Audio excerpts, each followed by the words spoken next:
Dr. Alex Hunnicutt, an adjunct instructor for the UTA Department of History and Women's Studies program, joins us live with more on Queen Elizabeth's legacy. Good morning. Good morning. How are you today? Doing well. So this passing of the crown set off a series of formal events, even just in the last 24 hours. Can you talk a little bit about the accession rules and how this goes by the book, so to speak? Well, yes, it's certainly all very laid out, and they have very specific slate of events that King Charles will be going through. Although we in America perceive the role of the monarch as fairly empty and almost a rubber stamp sort of thing, the fact is that they have very real duties and responsibilities, and he will be swearing to the Scottish subjects, and we forget that there's two kingdoms here, the Kingdom of Scotland, and he will be swearing to his Scottish subjects first, and then shortly after to the English subjects, creating a privy council. Also, keep in mind, he is the head of the church. So not only as the head of the nation change, but the head of the church change. He is the head of the Church of England. Certain rituals and functions will be going on through that line too, the religious line as well as the political line. I wanted to talk a little bit about the Queen. It's really hard to overstate her role, especially just in the history of 7 decades on the throne. She touched hands with some of the world's greatest leaders. What really stands out to you as her legacy? Well, stability, I think. And that's not to say there were no changes, because of course there were some massive changes, like essentially the dissolution of the British Empire. But it could have gone differently, couldn't it? It could have been a much more violent and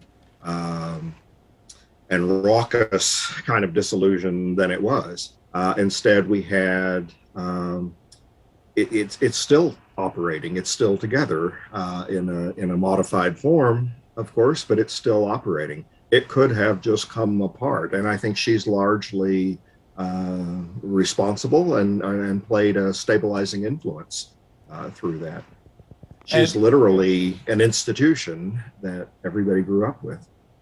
Right, and now we have King Charles III. He has an enormous challenge ahead of him. Reputations tarnished, relationships strained, allegations of racism. How does he really define himself while reshaping the monarchy?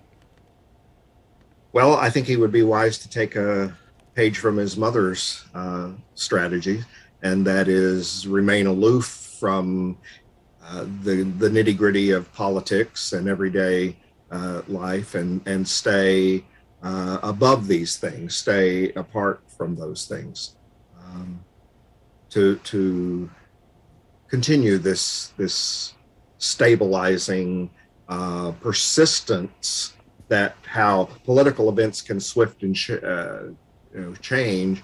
The monarch remains a rock.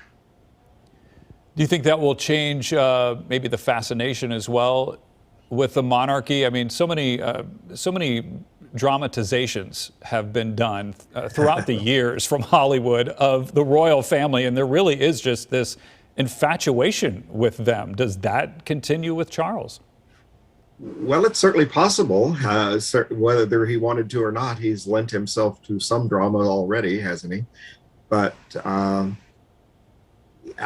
we will see. It's certainly a possibility that Britain and could use this as an opportunity to say, well, we think we'd like to try something else. It could be that. And partly it'll depend on his own and his family's behavior and reaction to the ever-changing events. All right, we're almost out of time. Just real quickly, just the next couple of days, what can we expect? Some of the big highlights here over the next week. We'll certainly see some significant processions, and of course the funeral itself, the lying in state. There will certainly be a parade of foreign leaders, or at least their representatives. So, they do know how to put on a show, and part of governing at that level is the show. Right. And the world will be watching. All right, Dr. Alex Hunnicutt with the UTA Department of History and Women's Studies program. Thank you very much for your time this morning. Thank you for having me.